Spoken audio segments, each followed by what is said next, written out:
Kristanit. Dhe unë jam Luisa. Dhe sot jemi mbledhur me rastin e muajit tetorit, I cili është gjithashtu dhe muaji I letërsisë. Ky muaj ka bërë bashkë të gjithë nxënësit e Petroninit për aktivitete nga më të ndryshme. Njëjësi për këtë vit ishte dhe java e bibliotekës. Dhe sot me këtë rast kemi ftuar disa nxënës të klasave të vjeta që të na japin eksperiencat e tyre në lidhje me këtë aktivitet. Mund të kemi një prezantim të shkurtër pa nisim nga Teles. Sigurisht, unë jam Joeli dhe jam nxënës e klasës së 10. Unë jam Amina dhe jam nxënës e klasës 10. Unë jam Grace dhe jam nxënës e klasës 10. Dhe unë jam Leart, jam nxënës e klasës 10.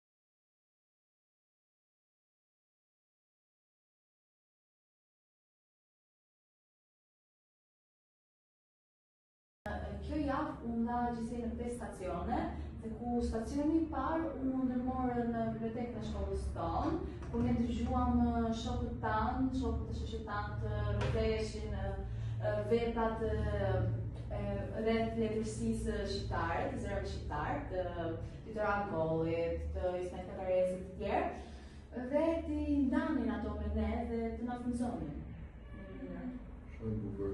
Stacioni I dytë ishte një gjë ndryshe, sepse ne dolëm jashtë ambientit të shkollës, jashtë orarit të shkollës, për të shkuar tek biblioteka Musimit Kokalari, ku zhvillua stacioni I dytë, ku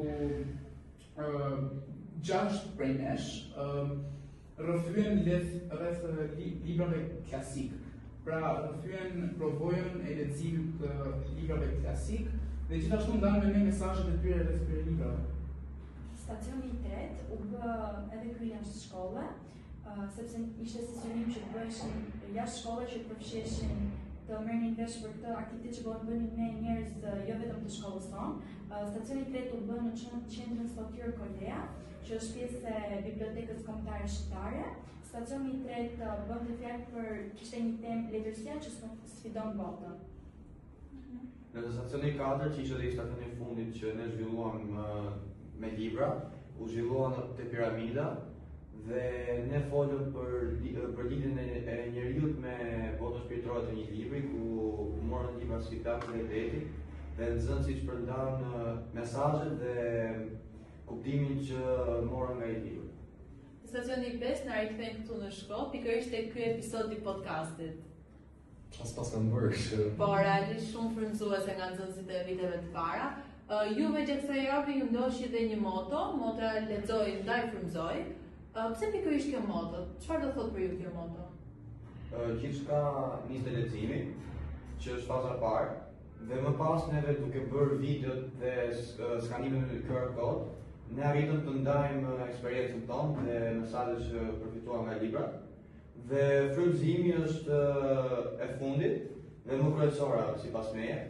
Duke qenë që ato që dëgjuan gjithë veprat që ne kishim përmbledhur në video dhe skanuan gjithë QR kodet, ato ne shpresojmë që të jenë frymëzuar në një mënyrë që të kapin një libër dhe të vënë të lexojnë ato. Dikush tjetër për këtë? Neve zgjodhëm këtë moto dhe sepse këto fjalë kanë një lidhje shumë ngushtë mes njëra tjetrës, sepse neve për të frymëzuar logjikisht do lexojmë. Kështu që mendoj që ishte motoja që I përshtatej më mirë këtij aktiviteti që bëmë.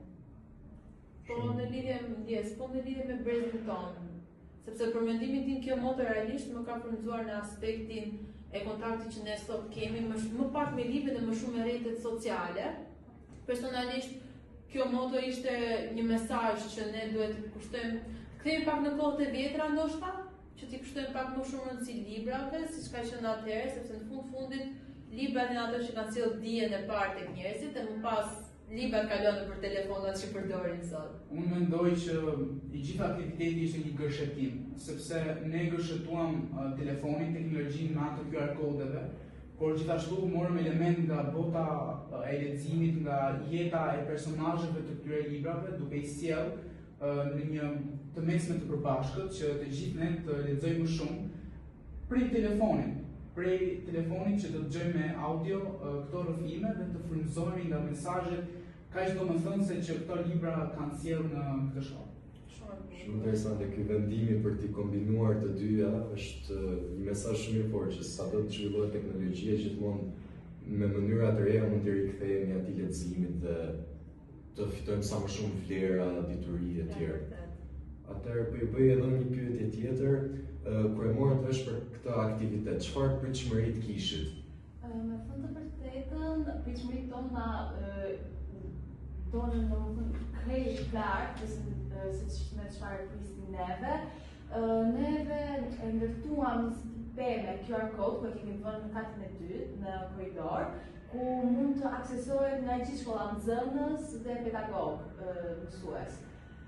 Dhe për shpritëm për çuditë tonë të madhe, nuk ishin vetëm nxënës ato që afroheshin nga secili vitit të parë, vitit të treta, por ishin edhe mësues, edhe që të cilët dëshironin, skanonin me telefonin e tyre, skanonin rrëfimet tona dhe frymëzoheshin nga ato.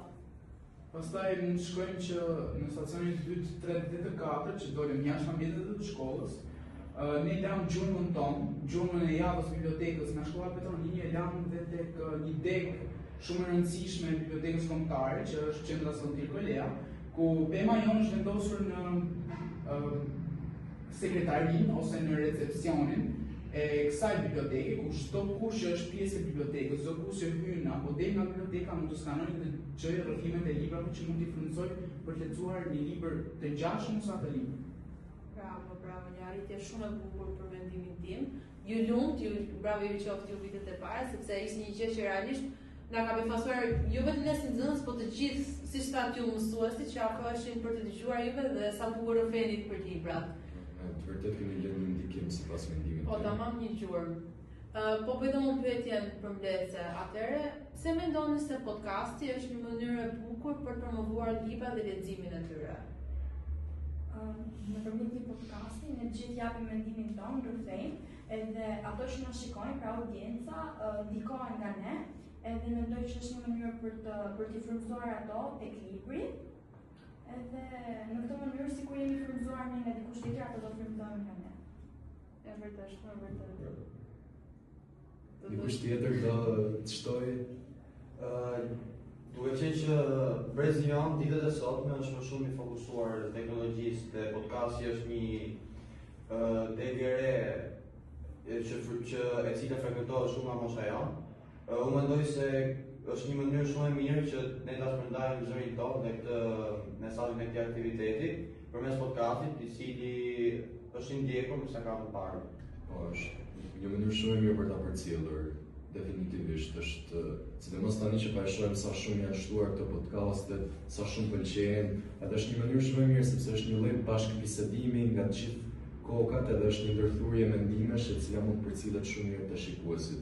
Dhe akoma më e bukur është se si podcasti është një urë lidhëse përmes rrjeteve sociale dhe ato çfarë po ndodh aktualisht, ku të gjithë nxënësit, qoftë nëpër telefona, qoftë nëpër telefonat e prindërve mund të ndjekin këtë çfarë ne bëjmë në rrjetet sociale, në Instagramin e shkollës, por edhe në Instagramin e bibliotekës së shkollës, biblioteka PNL, ku jo vetëm kjo javë, por gjithë aktivitetet tuaja të bukura pasqyrohen atje.